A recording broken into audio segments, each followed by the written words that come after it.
It's about the intention and the impact that we want to have. So we do want to actually have a really good culture and a good environment, which means we have to have this conversation.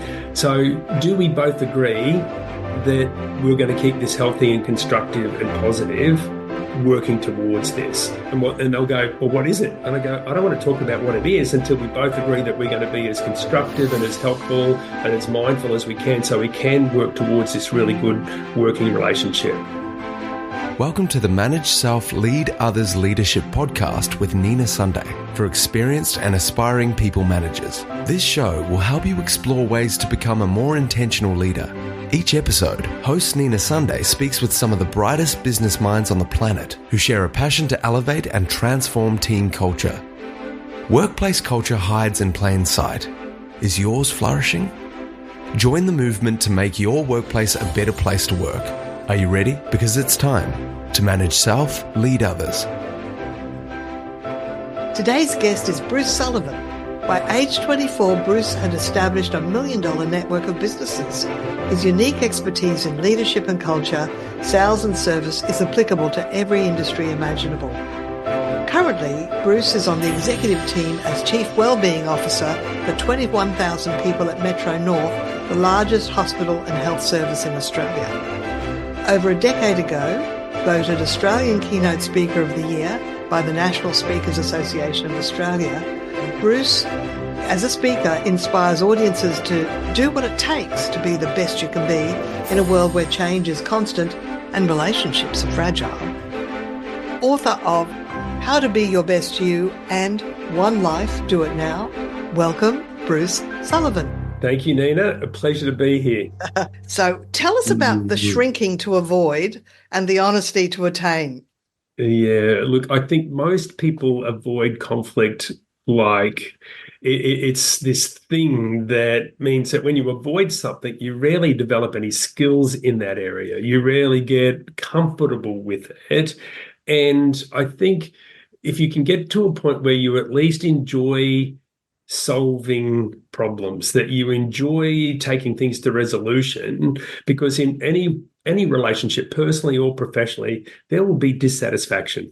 You know, if we decided to set up office together, Nina, you know, there's always what I call the first date phase. We're all going to be on our best behavior, patient, helpful, curious, nothing's too much trouble, a little more open to feedback. Oh, that's exciting because of where we're going. But inevitably in every relationship, there will be dissatisfaction. Things will move from normal to, oh, now there's dissatisfaction in this relationship. And, you know, I've seen companies coexisting together in absolute disharmony forever. Yeah. Dissatisfaction, resentment keeps building. And there's this line under that. Obviously, then my generation came along and said, well, just leave, slip out the back, Jack. We got the coaching from Mr. Simon, who said, make a new plan, Stan, don't need to be coy, Roy, and you just go. And in all of that, we didn't learn to deal with dissatisfaction. So resolution, I think, is the key, and that requires some honesty.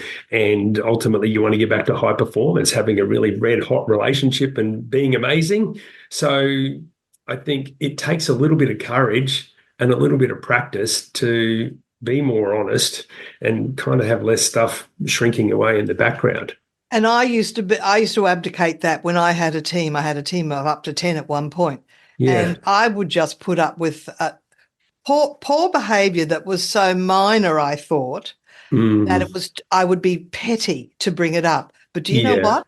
Because the behaviour kept going, the behaviour you accept is the behaviour you condone. Yeah. It annoyed me so much that I completely revamped the office after that, and I was able to abolish the role of the person that was doing the behaviour I didn't particularly like. Now, it was all done legally, but the thing is, because, businesses change and they have new directions, but I completely did a restructure just to avoid one conversation. Can you believe that? I can. I've seen whole restructures designed to get rid of 2 people out of like 300 people because, I don't know what to do anymore and it's complicated. So I think the honesty requires certainly extra work. My encouragement to the listeners is to get less distracted by the behavior and come back to what do you actually want?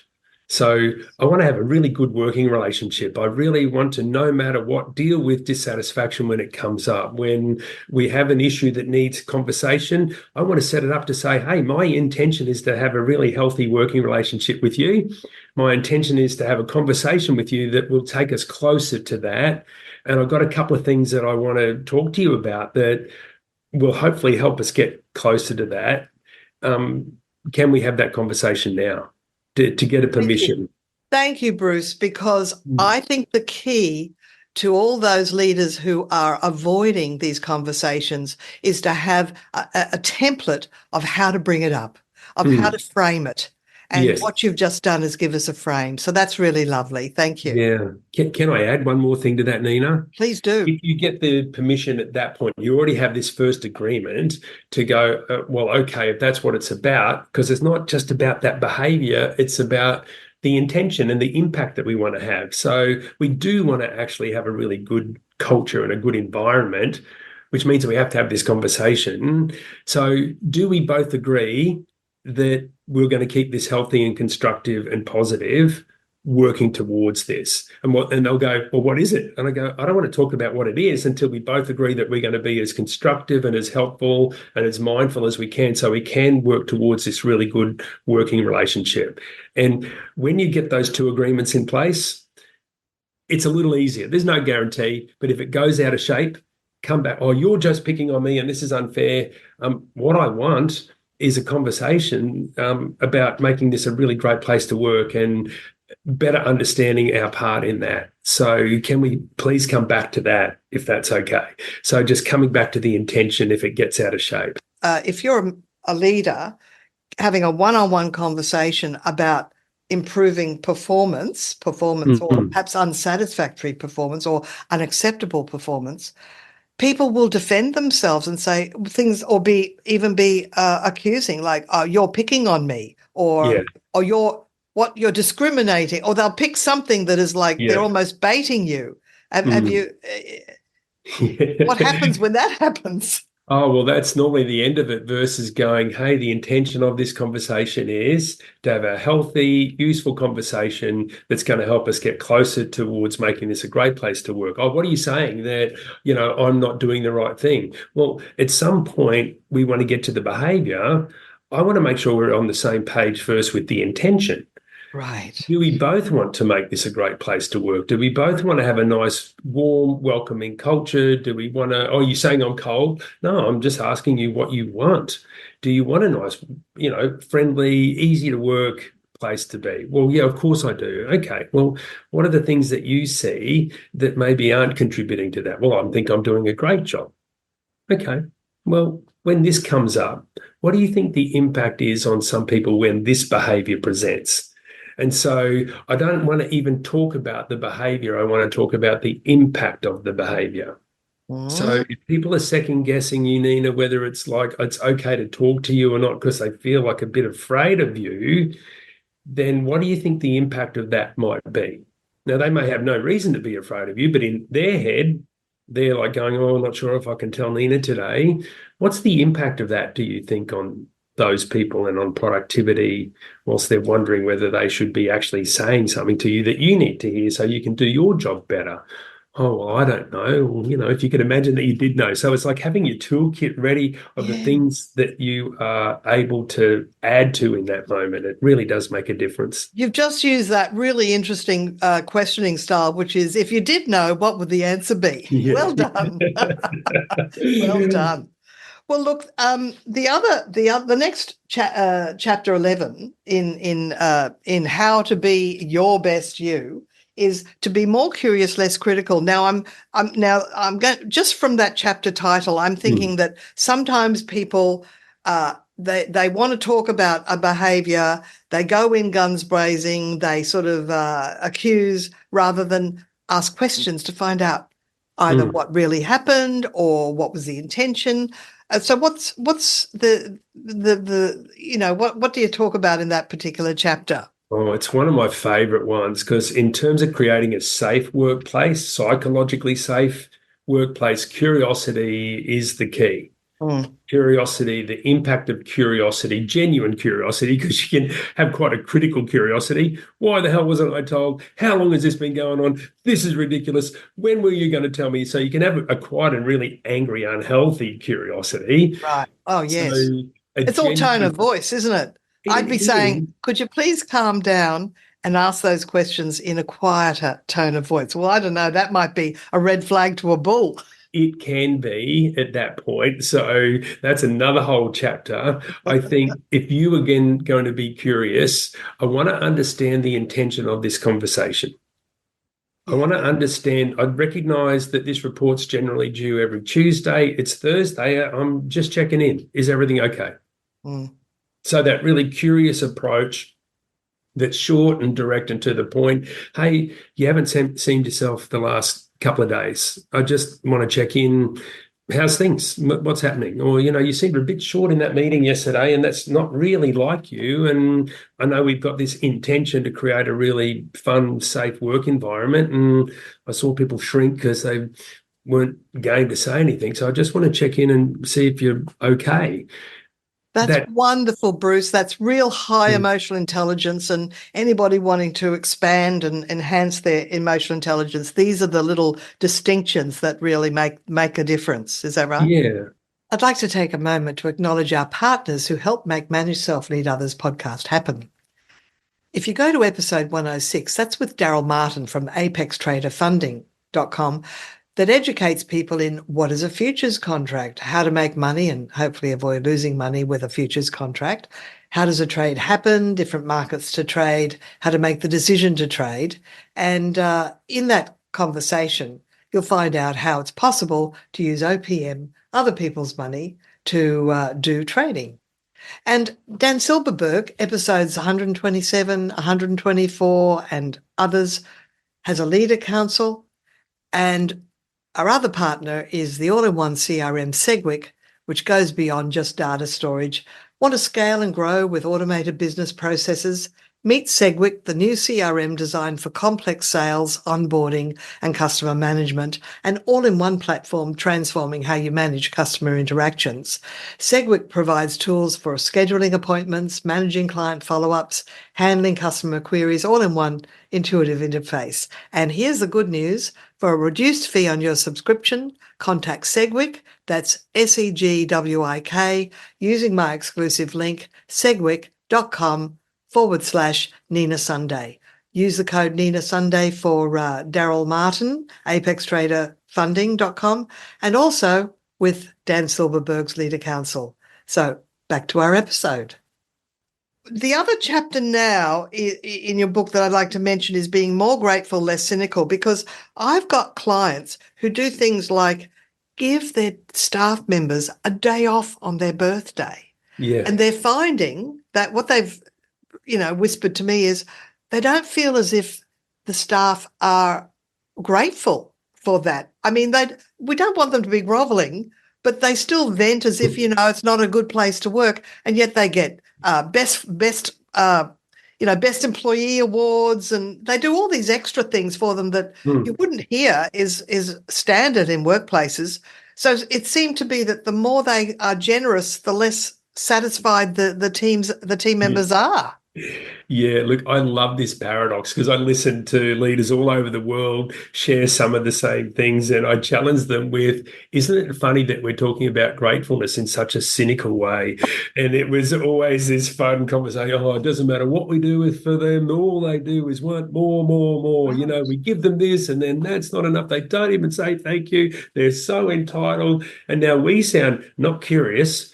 We sound critical. We don't sound grateful. Now we sound cynical. And I talk about the meeting before and after the meeting. We can be amazing in the meeting. It's like the job interview, or, we go to the meeting and go, okay, that's really good. Thanks so much for your proposal. We'll go away as a team and have a look at it. And what do you say after the meeting? Do you go, hey, I'm really grateful he came in. I'm not excited about what he presented in terms of his proposal. I'm not sure we could use that as a company, but I think I'd like to to ask a few more questions. We'll go away and read it if everyone can, and then we'll come back and let's just put our curious hats on. Does it actually satisfy the goal that we want to achieve? Does it actually help us advance that? So if that's what I said in the meeting and I say that after the meeting to the team, there's an absolute congruence. There's like a safety in that versus if I leave the corridor and I go, oh my God, that's an hour of my life I will never get back again. Here we go. He clearly didn't listen to the brief. He's all over the shop. Oh my goodness. Oh, I'd hate to be him because surely he's starving. I don't reckon he's getting too many of those over the line. You'd be stupid to say yes to that, wouldn't you? Like if the cynicism shuts things down, and yet quite often we role model cynicism and ungratefulness ourselves. So the pressure on leaders, who are you being while you're doing what you're doing? What do you demonstrate as gratefulness? Do you go to them and say, hey, how was your birthday? Awesome. It's exciting to be able to do this as a company. And it's nice to hear the stories that people have on their birthdays. And there's an interaction, another excuse for a curious conversation. They may still not even say thank you at the end because we live in a different world to what you and I grew up in, but it gets a like. It's a good thing, and it's an interaction, because giving people a day off and not having a relationship with them it's kind of like I've outsourced I'll buy you this day off, and then you it's should like be parents grateful. that give their children gifts but don't give them love. It becomes a bit parent-child, and I've seen it more in the last decade and I respectfully say to leaders, it's like, well, thank you for sharing that with me because I need to get a really good brief before I work with a client. And when I know them very well, I'll just go, well, you sound like a cranky parent. And this leads me to the next chapter in your book, more acknowledgement and less dismissal of your best you. So people, because they also say if you give a team member, as a leader, a team member appreciation and a compliment and acknowledgement, you should make sure you do it in front of other team members, not just one-on-one. You can do it one-on-one, but also include it in front of the team. So any thoughts around that? I think in our culture, Australia, people really, because we have such a really cynical base, is this real or genuine? Is this more about my boss publicly outing me?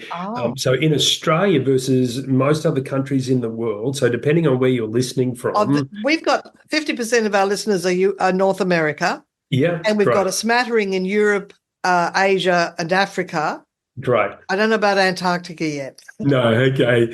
And look, I haven't worked professionally in Africa, but a lot of work in the United States. I own businesses in Canada. Is that in those countries, Asia, the public, hey, I just want to say, Nina, congratulations. Some of you may not be aware that Nina's done this extra work and she's been acknowledged for this and doing that. Aussies like that a bit, but, when things matter, we have lots of words to describe it. So in Australia, we have lots of words to describe genuine. You're the real deal, you're fair income, you're true blue, you're rigid, you're solid. Like we have all this language because it matters to us. So I think in Australia, I'm a little more cautious to do the public.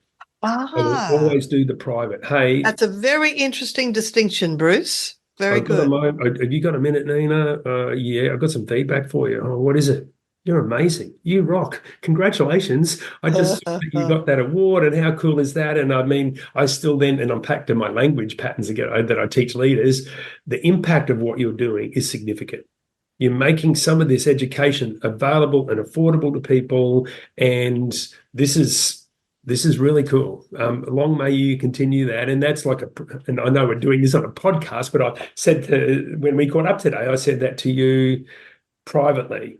So I think it's always problems in private, praise in Australia in private too, and then public. And then maybe ask permission. Is it okay if I bring it up at the next group meeting? Put it in the newsletter or That's whatever. a very interesting distinction, Bruce. And how is it that you've developed your repertoire of language patterns? Is it from NLP or just along the way? I continually study. I'm one of very few people in the world that have been self-employed in my own businesses. By age 23, I had 140 staff, and I had different sites and outlets and manufacturing. And then I've owned supermarkets. I've had 7-Eleven franchises, and I'm heavily invested in the Learn to Swim business here in Australia and also in Canada. So I've been a boss.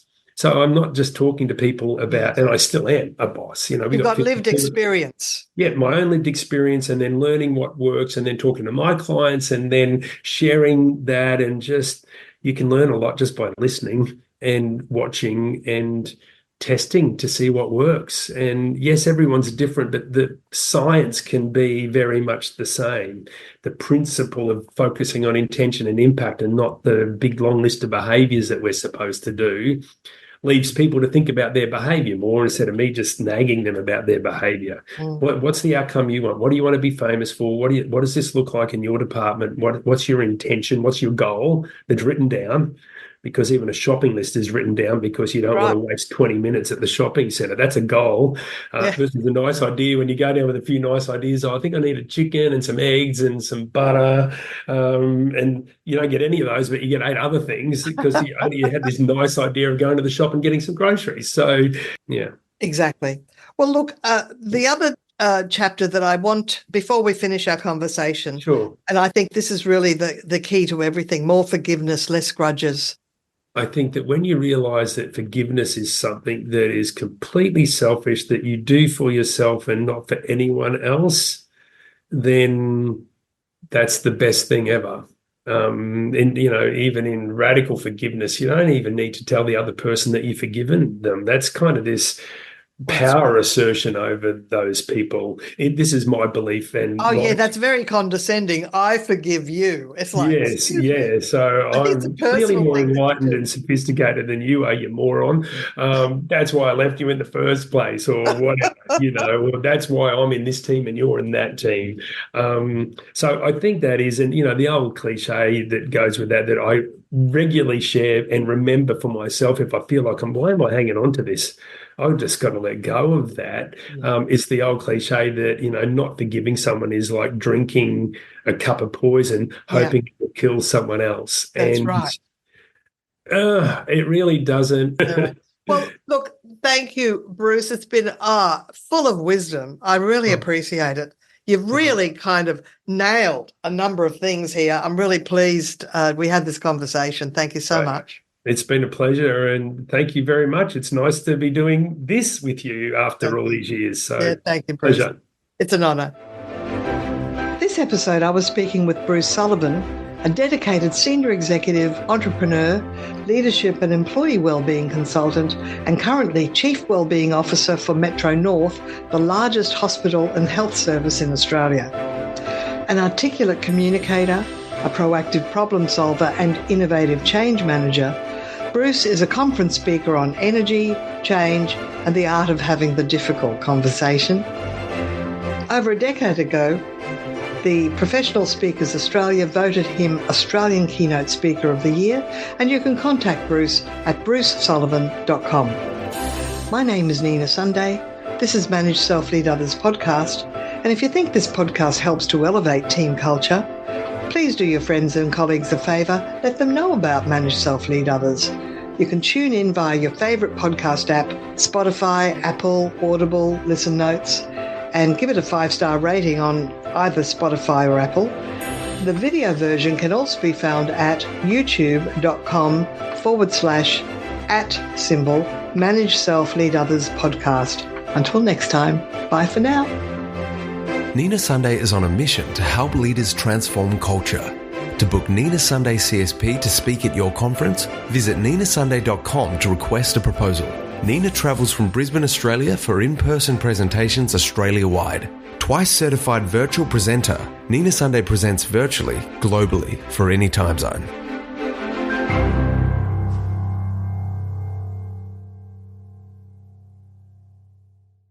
This podcast is a part of the C-Suite Radio Network. For more top business podcasts, visit c-suiteradio.com.